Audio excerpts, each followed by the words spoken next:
Let's take a look at variables using Visual Studio 2012 .NET Framework 4.5. I'm going to open a project which was saved in my data files. So I'll go to Open Project Solution, and there's a data file which I've saved under a directory in my under my root directory. Area Calculator Solution. I'm going to go ahead and take a look at that. I'm going to open that .sln file, the solution file, and that will open up in Professional 2012. Gives me a warning. Go ahead and ignore that and proceed on. I'm going to take a look at my .vb file, my form, and take a look at the coding. First, the exit button, and the best way to get to the coding for that is to double click the button from the design view, and that one has me.close, or in other words, me is the name of, is this particular form, and close is the method to close the form. So when I click this form, I'm sorry, when I click this button, uh, it will close the form. Okay, let's look at the calculate area button. And under the button, the coding that I have,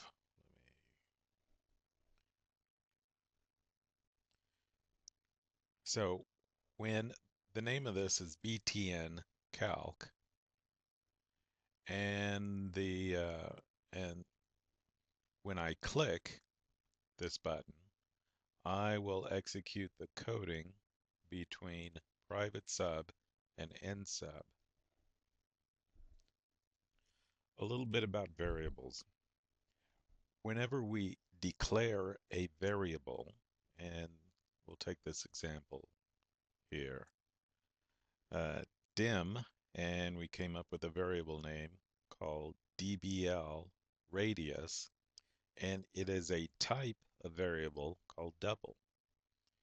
And what this means is it says in the computer's memory, block out a location in the computer's memory, and the only thing that you can store in that location is a data type double, and call that location dbl radius.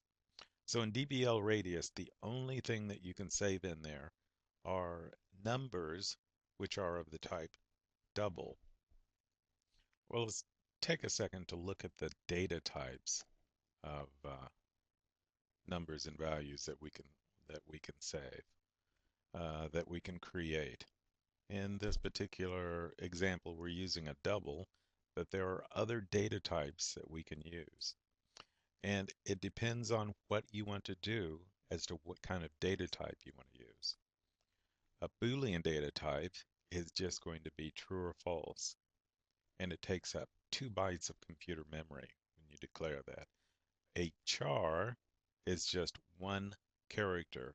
For example, the letter uppercase A, or the number 6, or the @ symbol. That's just one character. The date data type will save a date. Um, the decimal data type, it's a little bit different. It can store a huge number, a very precise, number, and the number is this big, whatever number that is. So anything plus or minus in this particular range. So it can store a huge number. Uh, the double data type stores a number within this particular range. So not as big as the decimal, but still a pretty good sized number. Now, double data types and decimal data types are floating point, which means that you can add a decimal value to that. You can say 623,000.32. Whereas an integer data type are whole numbers. So here's the range for an integer data type. Pretty big.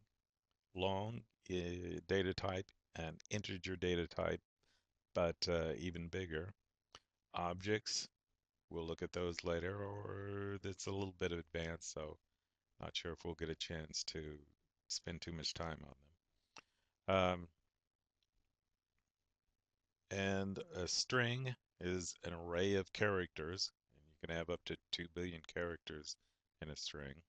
Single data type, well, it's a decimal value. The range is not as big as a double, and we usually declare doubles instead of singles. Because just in case we want to use a large number, we want to block out an area of the computer's memory, uh, just in case we have a large number. We'd hate to come up with a number that was just a little bit more than the range of a single. So just to be safe, we usually declare a data type of double rather than single. And if we're using if we're doing calculations for money, something where we have to be precise, we would use a decimal data type. Okay, so let's take a look at this. Say, for instance, we've got a double data type, and that takes up 8 bytes of memory.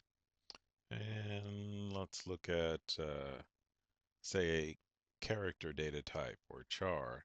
That only takes up 2 bytes of computer memory. So, in our example, let's say that I'm going to pull up a spreadsheet here. A spreadsheet as an example of computer's memory. So say we declare a character data type, and a character data type has 2 bytes.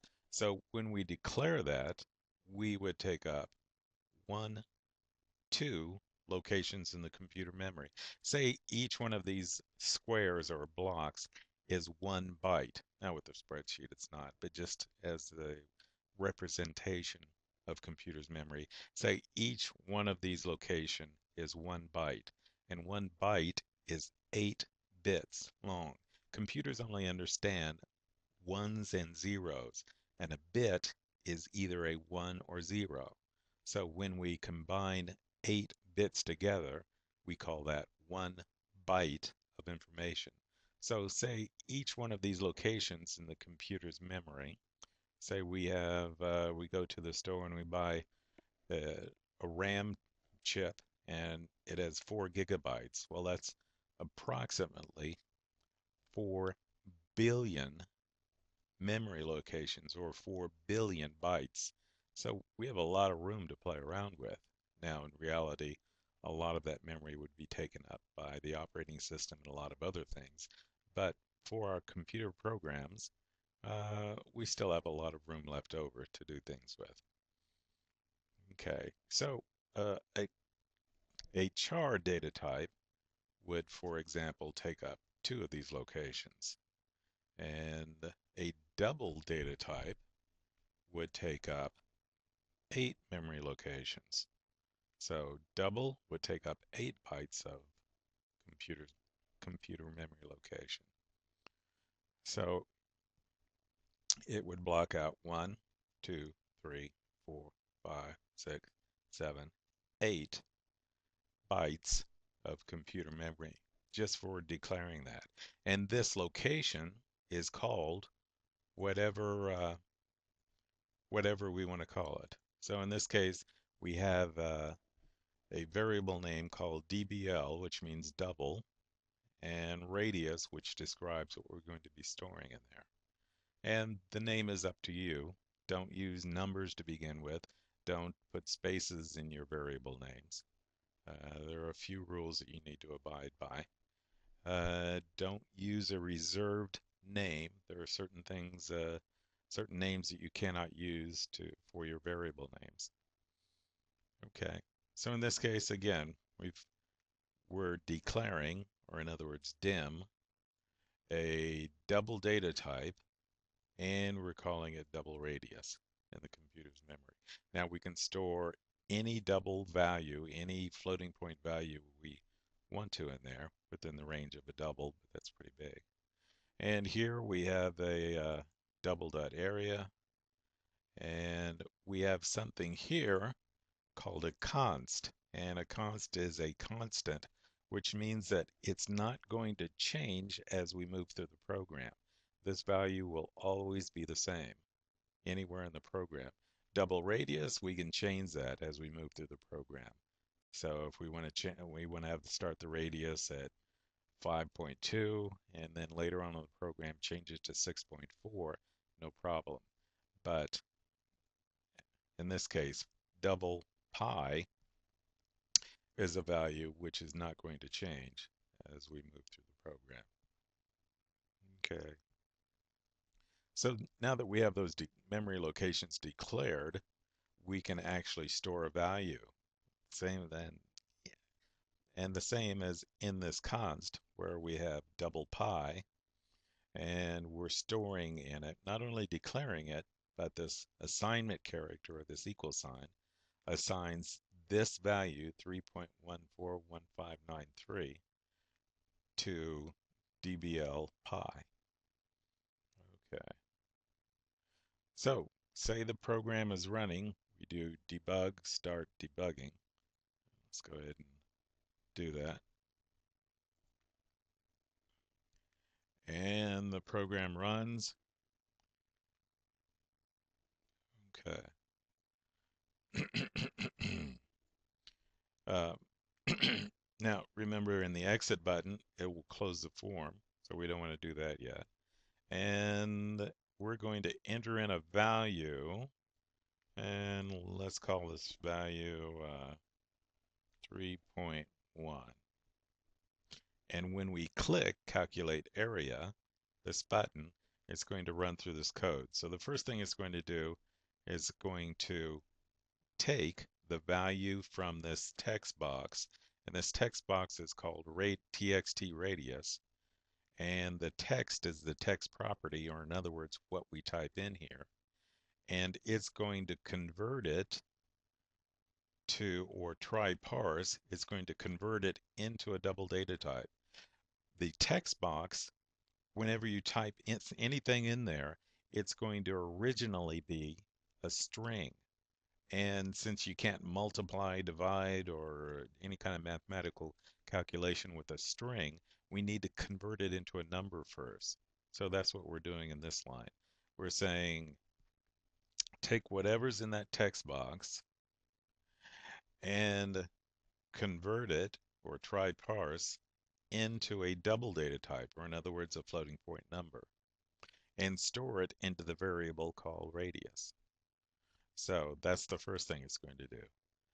The next thing it's going to do is it's going to take double pi, and remember that's that constant, uh, the value of pi, uh, and multiply by the radius, this double radius that we've typed into the text box here. So in our example, it's going to be 3.1 times pi, and then it's going to take that times the radius. Okay. Uh, and then after it calculates that, it's going to save that into a variable called double area. So it takes the value out of the text box, multiplies it pi r squared, and saves it into double area. And so once it's been calculated, now we need to save it, we need to display it in this text box down here. And the name of this text box is LBL area. So the name of this text box is LBL area. And .text is the property that actually shows up here. We could have LBL area.width, and we could change the width if we wanted to. We could change the location if we wanted to, but we want to display the text, or the what displays in the label. So we need to do that, we need to change it back into a string because whatever we display in this label needs to be a string. So we're changing it back into a string. So to do that, we take double area, what's been calculated, and we convert it into standard and say and display that in the text box. So I'm going to go ahead and click this and it will make that calculation and display it in the text box and format it properly for us. Okay, so that's all. We just wanted to take a look at a little bit of looking at variables and seeing how they're stored in the computer's memory, how we convert them, and what it means to convert them from one type to another.